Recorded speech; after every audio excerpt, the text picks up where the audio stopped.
lang ang kaisog sa pagkumbati sa sunog ang gipakita sa mga bumbero, kundi gipakita usab nila ang ilang kaaghop ngadto sa mga nabiktima sa sunog nga ilang gihatagan og sayong pinaskuhan. Sayra nato ang istorya, pinaagi ni ining report. Ang pamilya ni Jenilyn usa sa gatusan ka mga nasunugan sa Alaska Mambaling nga wala gyoy nadala nga mga kabtangan. Busa dako kaayo nilang kalipay kung adunay mga tao nga mopaambit kanila og tabang. Sama sa gihimo sa masakop sa Cebu City Fire Department nga human nila kumbatiha ang sunog ni adtong nakalabayng mga semana, mibalik sila sa dapit nga nagdala dili hose kun dili mga pack of goods alang sa mga nasunugan.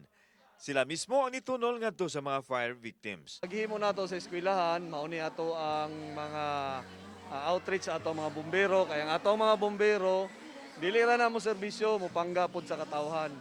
Gikan sa kaugalingong bulsa sa mga bombero o bombera ang gigamit nila aron makapaambit ngadto sa mga tao nga nagkinahanglan og tabang karong panahon nga gisaulog ang Pasko. Pahagi po ni sa ako ang kauban sa una nga si Kap Ibon, kuyog man mi, so naghatag siya og ayuda. So gitigom ra ni namo. Labi ng dagang kayina bang gihatag namo, makakuha na jud mi ani, makalingkawas na. Kauban si Cleofer Lumayag, ako si Alan Domingo, Balitang Bisdak.